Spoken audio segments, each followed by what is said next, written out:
Hello student, আশা করি তোমরা ভালো আছো। আমিও ভালো আছি। চলে এলাম তোমাদের সামনে আরো একটি নতুন ভিডিও নিয়ে, যেটা হচ্ছে আমার আজ আলোচনার বিষয় চন্দ্রাবতী পালা ময়মনসিংহ গীতিকা থেকে। এর আগের দিন তোমাদের বলেছিলাম যে ময়মনসিংহ গীতিকা কি এবং ময়মনসিংহ গীতিকার যে বিষয়গুলো রয়েছে, ছোট ছোট তথ্যগুলো রয়েছে, সেগুলো তোমাদের সামনে তুলে ধরেছিলাম। আর সব থেকে যে দুটো ইম্পর্টেন্ট পালা ছিল, যেগুলো খুবই উল্লেখযোগ্য শ্রেষ্ঠ পালা, সেগুলোর মধ্যে একটা তোমাদের সামনে আলোচনা করেছি, সেটা হচ্ছে মহুয়া পালা। তো আজ আমি তোমাদের সামনে আলোচনা করব চন্দ্রাবতী পালা। তো এই আলোচনা শুরু করার আগে তোমাদের আগে একটা ইনফরমেশন দিয়ে রাখি। যারা ভাবছো যে আমাদের কোচিং সেন্টারের সঙ্গে যুক্ত হবে, জ্ঞানজ্যোতি কোচিং সেন্টারের নাম্বারে তোমাদের যোগাযোগ করতে হবে এবং খুব তাড়াতাড়ি যুক্ত হয়ে যাও, কারণ ক্লাস কিন্তু শুরু হয়ে গেছে। রেজাল্ট সবার বেরিয়ে গেছে, তাই দেরি না করে ক্লাসগুলো প্রথম থেকে করলে তোমরাই উপকৃত হবে। আমাদের যোগাযোগ নম্বর 6295916282, আইপি নাম্বার 7076398606। এই দুটো নাম্বারে তোমরা যোগাযোগ করে আমাদের সাথে যুক্ত হতে পারো। তাহলে চলো বেশি কথা না বাড়িয়ে আজকের ক্লাস শুরু করা যাক। আমার আজকের বিষয় যেহেতু চন্দ্রাবতী পালা, তো ময়মনসিংহ গীতিকা থেকে চন্দ্রাবতী পালায় যে দুটো গুরুত্বপূর্ণ চরিত্র রয়েছে সেটা আগে বলিনি। সেটা হচ্ছে চন্দ্রাবতী এবং জয়ানন্দ। এবং কাহিনী হচ্ছে মূল সংক্ষেপ, পুরো একেবারে সংক্ষেপে আমি তোমাদের সামনে তুলে ধরবো বিষয়টা, যাতে তোমাদের বুঝতে সুবিধে হয়। এবং খুব সাধারণভাবেই তুলে ধরবো, যে ঠিক যেভাবে মহুয়া পালাটা আমি তোমাদের সামনে আলোচনা করেছিলাম। দেখো, চন্দ্রাবতী ও জয়ানন্দ ছিল বাল্যকালের খেলার সাথী, এবং যত দিন যেতে থাকে কালক্রমে তারা বড় হয় এবং তাদের মধ্যে একটি প্রণয় সম্পর্ক গড়ে ওঠে। তারা ঠিক করে যে তারা বিবাহ করবে, এবং জয়ানন্দ আমাদের চন্দ্রাবতীর যে পিতা, তাকে বিয়ের প্রস্তাব পাঠায় এবং চন্দ্রাবতীর পিতাও সেই প্রস্তাবে রাজি হয়ে যায়। যেদিন বিয়ে, ঠিক সেদিনই কিন্তু কি হয়, জয়ানন্দ এক মুসলিম সুন্দরী নারীকে বিবাহ করে, এবং সেই সময় সেই কথা জানতে পেরে চন্দ্রাবতী পাথর প্রতিম হয়ে যায়। এরপরে তার পিতা তাকে আদেশ করে যে তুই সম্পূর্ণ মন দিয়ে সমস্ত ঘটনা জানার পর সে বলে যে তুই শিব পুজো কর, এবং তার সাথে সাথে তোকে রামায়ণ রচনা করতে হবে।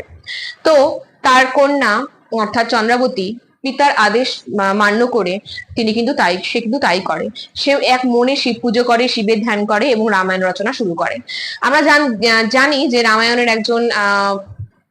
অনুবাদক একজন নারী, তিনি হচ্ছেন চন্দ্রাবতী। তো এরপর কিছুদিন পর যখন জয়ানন্দ সেই মুসলিম নারীকে বিবাহ করে সুখে দিন কাটাতে লাগে, তো তার কিছুদিন পরেই কিন্তু দেখা যায় জয়ানন্দ অনেক অনুতপ্ত।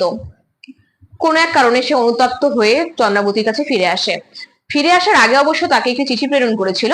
সেই চিঠি কিন্তু আমাদের চিঠি প্রেরণ করার পরেও, মানে সাক্ষাৎ করার জন্য সেই চিঠি পাঠানোর পরেও আমাদের চন্দ্রাবতী কিন্তু জয়ানন্দের সঙ্গে সাক্ষাৎ করেনি, এবং তার পিতা তাকে নির্দেশ করে যে কোনো দিকে মন দিতে না, সে যেন এক মনে শিব পুজো করে এবং শিবের ধ্যান করে।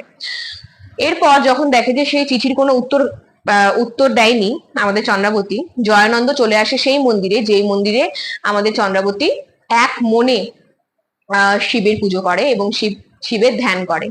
সেই মন্দিরে সে এসে হাজির হয়, এবং অনেকক্ষণ পর্যন্ত সেখানে দাঁড়িয়ে থাকা সত্ত্বেও আমাদের চন্দ্রাবতীর ধ্যান সে ভাঙতে পারেনি। দরজা বন্ধ করে চন্দ্রাবতী এক মনে, হৃষ্ট মনে কিন্তু আমাদের দেবাদিদেবের অর্থাৎ শিবের আরাধনা করে এবং ধ্যানে মগ্ন থাকে। সেই ধ্যান কিন্তু ভঙ্গ করতে পারেনি আমাদের চন্দ্রাবতী যে ধ্যান, সেটা ভাঙতে পারেনি কিন্তু জয়ানন্দ। এরপর জয়ানন্দ সেখানে বেশ কিছুক্ষণ দাঁড়িয়ে থাকার পর সে একটি বিরহ বেদনা সম্পূর্ণ বিদায় সূচক একটি চিঠি লিখে সেই মন্দিরেই দরজার বাইরে থুয়ে সে নদীতে গিয়ে আত্মহত্যা করে এবং নিজের প্রাণ বিসর্জন দেয়। এটা এই ঘটনাটা হওয়ার পরে যখন মন্দিরের দরজা খুলে আমাদের চন্দ্রাবতী যখন বাইরে আসে, তখন সেই বিদায় সূচক যে চিঠিটি, সেটি আমাদের চন্দ্রাবতী দেখে, এবং সেটা দেখার পর সে ভাবে যে মন্দির অশুদ্ধ হয়ে গেছে, যেহেতু সে মুসলিম নারীকে বিবাহ করেছে, দুদিন তার সঙ্গে থেকেছে, সে আবার আমার মন্দিরে এসেছে, এখানে আমিও অশুচি এবং মন্দিরও অশুদ্ধ হয়ে গেছে ভেবে সে নদীতে যায় স্নান করতে। এবং সেই নদীতে স্নান করতে গিয়ে কিন্তু আমরা দেখতে পারি যে চন্দ্রাবতী দেখছে জয়ানন্দর যে শরীর, যে দেহ, সেটা সেখানে ভাসছে, এবং সেটা দেখার পর জয়ানন্দের মৃতদেহ যখন ভাসছিল, সেটা দেখার পর শোকে দুঃখে আমাদের চন্দ্রাবতী কিন্তু পুরো পাথর হয়ে যায়। এই যে তোমাদের সামনে আজকে ঘটনাটা তুলে ধরলাম, এটা কিন্তু চন্দ্রাবতী পালার ঘটনা। ঠিক আছে, তাহলে আগের দিন তোমাদের সামনে আলোচনা করেছি মহুয়া পালা, আর আজ আলোচনা করলাম চন্দ্রাবতী পালা। যদি তোমাদের আমার ক্লাস ভালো লেগে থাকে, আমি যে তোমাদের সামনে আলোচনাগুলো তুলে ধরছি সেগুলো যদি তোমাদের উপকারে এসে থাকে, অবশ্যই একটি লাইক কমেন্ট শেয়ার করো, কারণ তোমাদের এক একটা লাইক কমেন্ট শেয়ার কিন্তু আমাদের আরো ভালো মতো ক্লাস নিতে এবং প্রেরণা যোগায়।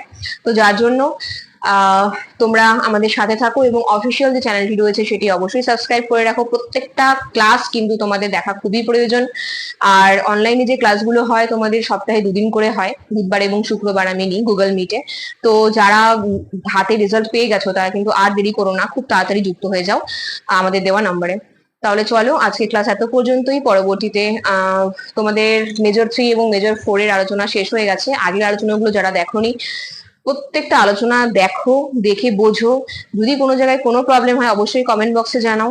এবং যদি মনে হয় যে না, আলোচনা আরো অন্যভাবে করলে তোমাদের সুবিধা হবে, আরো সহজভাবে, তাহলে আরো সহজভাবে তোমাদের সামনে তুলে ধরার চেষ্টা করব। আর দেরি করো না, কারণ রেজাল্ট যেহেতু বেরিয়ে গেছে, খুব তাড়াতাড়ি কিন্তু ক্লাস শুরু করে দিতে হবে। সিলেবাস মোটামুটি ভালোই বড় রয়েছে। তো এর পরের দিন আমি আলোচনা করবো তোমাদের সামনে তোমাদের মেজর 5 থেকে মেজর 3, 4 যত আলোচনা হয়ে গেছে সব কটার ভিডিও রয়েছে, তোমরা দেখো, ভালো মতো বোঝো। বুঝতে পারলে এবং উপকৃত হলে অবশ্যই লাইক কমেন্ট শেয়ার করো। তাহলে চলো, আজ এত পর্যন্তই। দেখা হচ্ছে পরের ভিডিওতে নতুন একটি ক্লাস নিয়ে। ততদিন সুস্থ থাকো, ভালো থাকো এবং আমাদের চ্যানেলকে ভালোবেসে আমাদের সাথে থাকো। ধন্যবাদ।